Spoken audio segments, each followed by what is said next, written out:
Hi everyone, welcome back to Proxy Gyan. Proxy Gyan में आपका बहुत बहुत स्वागत है। तो आज हम अपने लेक्चर नंबर 11 पर पहुंच गए हैं, यानी कि हर क्लास में हमने 5 लेक्चर किए हैं। Total we have now completed 55 MCQs, मतलब आज हमारे 55 एमसीक्यूज कंप्लीट हो जाने वाले हैं।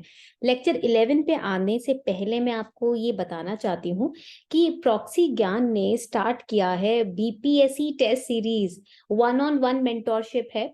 यहाँ पर वेरोनिका मैम के बहुत ही एबल गाइडेंस में आपको बीपीएससी के एग्जाम की टेस्ट सीरीज के थ्रू तैयारी करवाई जाएगी। ये टेस्ट सीरीज स्टार्ट हो रही है 1 सितंबर से। 1 सितंबर से आपकी ये टेस्ट सीरीज स्टार्ट हो रही है। सीट्स बिल्कुल लिमिटेड हैं। जैसे ही आप इनरोल करते हैं, आपको एक प्राइवेट टेलीग्राम ग्रुप में ज्वाइन करवाया जाएगा, जहां आपके डाउट्स लिए जाएंगे वेरोनिका मैम के द्वारा, और ये डाउट्स इंस्टेंटली सॉल्व किए जाएंगे। यहाँ पर 20 सेक्शनल टेस्ट आपको मिलेंगे, 5 फुल लेंथ टेस्ट आपको मिलेंगे, यहाँ तक कि पीवाईक्यू की रिवीजन, करंट अफेयर्स की रिवीजन और पीडीएफ सॉल्यूशंस भी प्रोवाइड करवाए जाएंगे।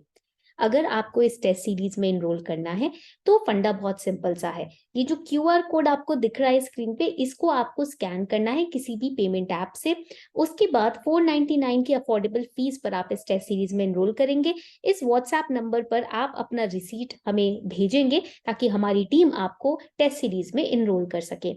बहुत ही क्वालिटी टेस्ट सीरीज है। देखिए, हम पढ़ते तो सब कुछ है, बट जो पढ़ा उसको रिवाइज कैसे करें, टेस्ट सीरीज के थ्रू रिवाइज किया जाता है पढ़े हुए टॉपिक्स को। इसीलिए आज का ये जो आपका टेस्ट सीरीज का इनिशिएटिव हमने स्टार्ट किया है, ये जरूरी है। कुछ ही दिन बचे हैं 1 सितंबर को। पहले से जल्दी अपनी सीट्स बुक कर लीजिए। चलिए शुरू करते हैं आज का लेक्चर। इस लेक्चर का पीडीएफ आपको हमारे टेलीग्राम चैनल प्रॉक्सी ज्ञान पर मिल जाएगा, तो पीडीएफ की टेंशन आप मत लीजिएगा। शुरू करें आज का टेस्ट। याद रखिएगा, हम हर क्वेश्चन को 2 मार्क्स का रखेंगे और नेगेटिव मार्किंग अभी हम इग्नोर करेंगे, क्योंकि हमको बस प्रैक्टिस करना है। हमें देखना है क्वेश्चन किस तरीके के पूछे जाते हैं। ठीक है, शुरू करें। All right, on your computer screen everyone, question number 1। The Kawal tiger reserve recently seen in news is located इन। अगर आपने बीपीएससी का सिलेबस देखा है, आपको पता होगा कि क्वेश्चंस आपके wild life reserves, tiger reserves, national park से रिलेटेड भी आते हैं। तो ज्योग्राफी में आपको ये सारे टॉपिक्स पढ़ने बहुत जरूरी हैं। अब यहाँ पर क्वेश्चन पूछा गया है कवाल टाइगर रिजर्व के ऊपर। तो आइए कवाल टाइगर रिजर्व को अच्छे से समझ लेते हैं पहले, उसके बाद हम इस क्वेश्चन को सॉल्व कर लेंगे। बहुत इजी क्वेश्चन है, डायरेक्ट क्वेश्चन है। देखिए, कवाल टाइगर रिजर्व हाल ही में न्यूज में था, और ये 2020 से न्यूज में चला ही आ रहा है। क्यों न्यूज में आ रहा है? क्योंकि गवर्नमेंट ऑफ इंडिया ने बहुत ही रिसेंटली, यानी कि 2012 में कवाल टाइगर रिजर्व को एक वाइल्ड लाइफ सैंक्चुरी डिक्लेयर किया था। वाइल्ड लाइफ सैंक्चुरी था ही ये, बट इसको टाइगर रिजर्व भी डिक्लेयर किया गया था 2012 में। ठीक है, और आपको ये पॉइंट याद रखना है कि इसको स्टैब्लिश कब किया गया। तो जब हम वाइल्ड लाइफ सेंचुरी के रूप में देखेंगे, as a wild life sanctuary, Kawal tiger reserve was established in the year 1965। Later on इसको एक प्रोटेक्टेड एरिया बना दिया गया। अब आपको पता है प्रोटेक्टेड एरियाज क्या होते हैं? जहां पर आप डिफॉरेस्टेशन नहीं कर सकते, किसी तरीके की कंस्ट्रक्शन या माइनिंग नहीं कर सकते हो। ठीक है, एंड इसको प्रोटेक्टेड एरिया बनाया गया था 1999 में, under the wild life protection act 1972। Wild life protection act को WTA भी बोलते हैं, और 1972 का ये एक्ट है जिसके तहत इसको प्रोटेक्टेड एरिया डिक्लेयर किया गया था। ठीक है, अब ये एरिया जो है ना, क्यों इतना गवर्नमेंट इस पे ध्यान दे रही है? Because it is getting threatened bye growing human encroachments, with time. Rampant poaching यहाँ पर हो रही है, इलीगल हंटिंग जिसको बोलते हैं, इलीगल वुड फेलिंग होती है, यहाँ पर इलीगली पेड़ कट किए जाते हैं। इसी सब के मद्देनजर इस पर्टिकुलर टाइगर रिजर्व को न्यूज में ज्यादा आजकल देखने को मिल रहा है। तो करेक्ट आंसर यहाँ पर क्या हो जाएगा? Very good, it is B, Telangana. Correct answer is B. यहाँ पर आप मैप में देखोगे, ये तेलंगाना का ही मैप है जो आपको स्क्रीन पे दिख रहा है। And this we have over here the Kawal wild life sanctuary tiger reserve. ठीक है, ये रहा। तो इसलिए आपको ये पॉइंट्स याद होने बहुत जरूरी हैं। तो the Kawal tiger reserve which is located in Telangana, it is going to host its first ever bird walk. तो ये इसीलिए न्यूज में था। ठीक है, अभी 2023 में इसका बर्ड वॉक कंडक्ट हुआ है, अभी कुछ महीने पहले ही it conducted the bird walk, जहां पर 300 से ऊपर बर्ड्स की स्पीशीज, 600 से ऊपर ट्री की स्पीशीज यहाँ पर दिखाई गई है। आप बोल सकते हो एक तरीके से इको टूरिस्ट स्पॉट भी यहाँ पर बन सकता है। आगे बढ़ते हैं क्वेश्चन नंबर 2 की तरफ। Koalas that were recently classified as endangered is native to, मतलब ये कहाँ पाए जाते हैं? अभी रिसेंटली कोआलास को इंडेंजर्ड घोषित किया गया है। तो अगेन ये एक इंपॉर्टेंट टॉपिक हो जाता है आपके यूपीएससी के पर्सपेक्टिव से भी, और तो और प्रीलिम्स के पर्सपेक्टिव से भी। अब आपको पता है 2022 में इसको इंडेंजर्ड घोषित किया था। ठीक है, और आपको पता है यूपीएससी बीपीएससी के एग्जाम की खासियत कि क्वेश्चंस आपके पिछले 1 1.5 2 साल के पुराने क्वेश्चंस भी यहाँ पर पूछे जाते हैं, और आजकल कोआला न्यूज में काफी है, इसीलिए ये क्वेश्चन इंपॉर्टेंट हो जाता है।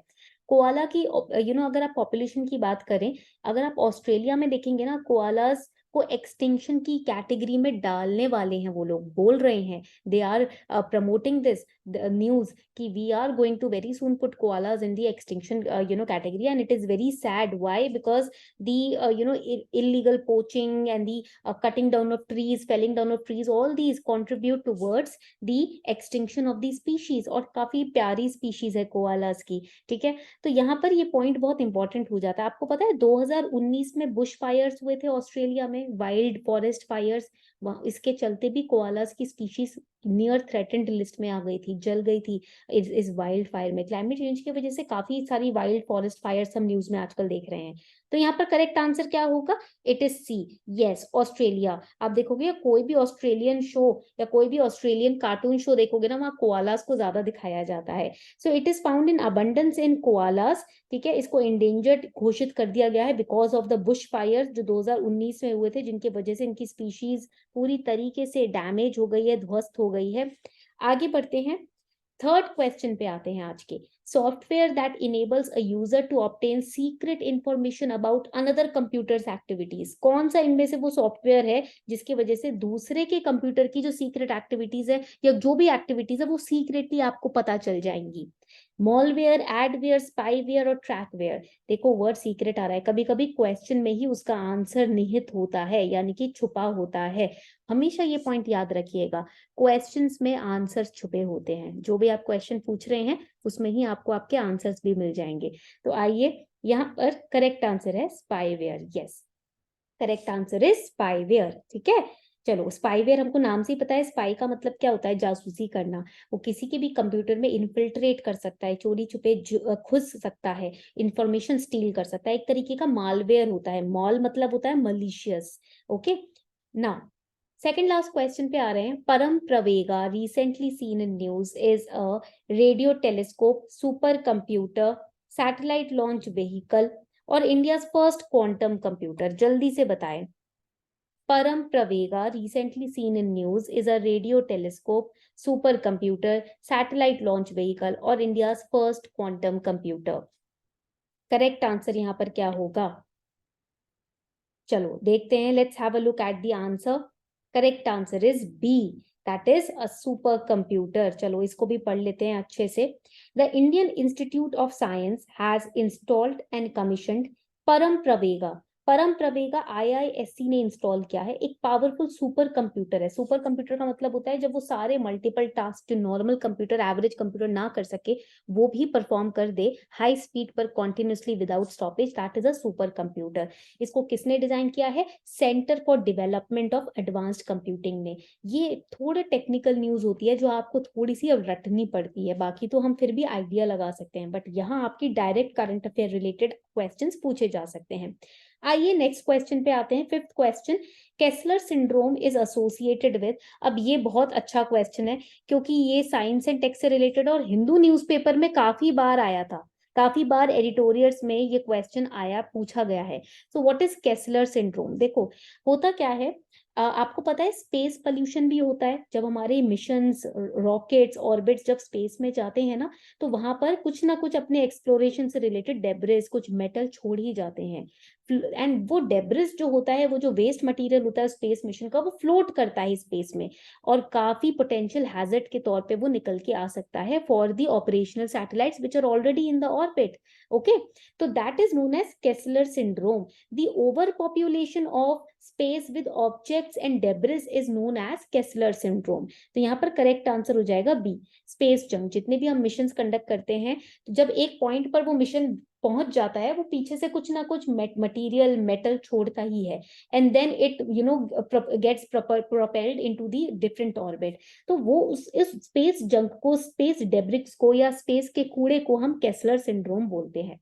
So this was all for today. ये थी हमारे आज की क्लास. आई होप आपको आज का लेक्चर काफी अच्छा लगा हो. अगर आप आज का लेक्चर एंजॉय कर रहे हैं या आपने एंजॉय किया, तो do let me know in the comment section also. Comment section में मुझे अपने कमेंट जरूर बताइएगा कि अगर आपको ये लेक्चर समझ आ रहे हैं, पसंद आ रहे हैं, आप कुछ नया सीखने को पा रहे हैं इस लेक्चर में या नहीं.